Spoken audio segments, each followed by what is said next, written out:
For this project, we're going to continue on working with different kinds of charts, but I want to be able to introduce you to a different software that we've not used in previous classes. We're going to be animating these charts using Adobe Animate. So before we begin, I want to give you a quick walkthrough of Adobe Animate if you've never used this before. Just like all of the other Adobe software, a lot of things are going to look very similar, but the work environment is a little bit different. First off, when you launch Adobe Animate, the first thing to note is how to create a new document. You can either use some of the predefined document settings here, or you can create new and open up the new document panel. As with all of them, you've got a height and a width to set, a unit of measure. Since animation deals with frame rates, you can deal with or say how many frames you want per second.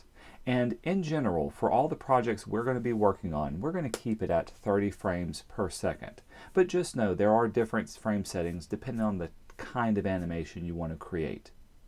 There's also a platform type. Now, under platform type, Adobe Animate used to be known as Adobe Flash, and you would be able to create interactive web-based content using this program. They're starting to move away from Flash and using HTML5 for interactive content now. That's why you've got two different platform types. However, for the purposes of this class and everything we're going to be working on, we're always going to use ActionScript 3, which is the older model that best supports animation. If you say Create, this will give us a new document based on the document settings that we have. And just like all the other Adobe software, you've got your main artboard working area. Instead of calling this an artboard, this is simply known as a stage. Over to the left-hand side, you've got all of your tools, and if you click and hold on a lot of these tools, you can find some other tools inside of them. If you can't find a specific tool that you may need, pay close attention at the very bottom to the three little dots. This will open up your Toolbar Editor and allow you to add on some extra tools that may be hiding or not shown on the side. Also within Animate, just like the other Adobe software, you've got a variety of different panels off to the right hand side.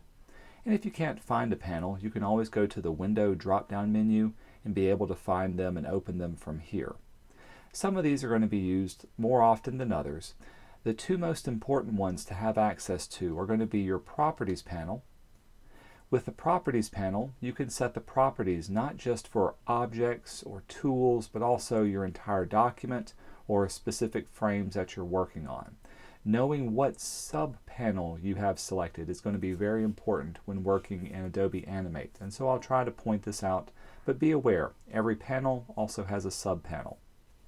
Finally, at the bottom, you've got your layers and your timeline. Just like with Adobe Photoshop, Illustrator, and InDesign, you can build your artwork based on a variety of different layers, and each of those layers can have different objects or be able to interact with each other. In addition to this, you've got your timeline. So as we start to move objects around, we'll need to be able to say how long we want those objects to last and what's the pacing and the frame rate for each of those movements. To give you an example, I'm going to simply create a new oval on top of here. And as soon as you create something inside of a layer, you'll notice on your timeline that you've got a little dot appearing on a new frame. Whenever a dot appears, this means that this is a key frame. And a key frame simply means there's some sort of change or a new introduction of an element to a specific point in time. In this case, it's a starting point for my circle. I'm going to select my object, and in order to animate it, I'm going to turn it into a special object called a symbol. So I'm going to convert this to a symbol, and I'm going to call this my ball. Inside the symbols, there's different types of symbols we can create, but for the most part, everything we're going to do is just basic graphics. We're not going to get into any interactive buttons or movie clips at this time.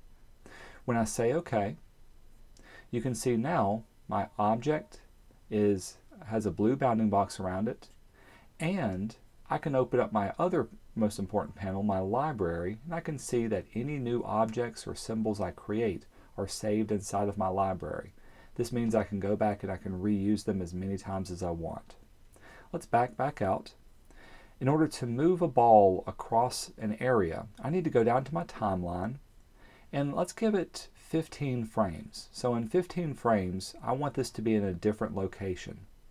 So clicking here, I can right-click on it. I'm going to insert another keyframe. Notice now it's got another dot, and at this point in time, I'm going to move it over to this point.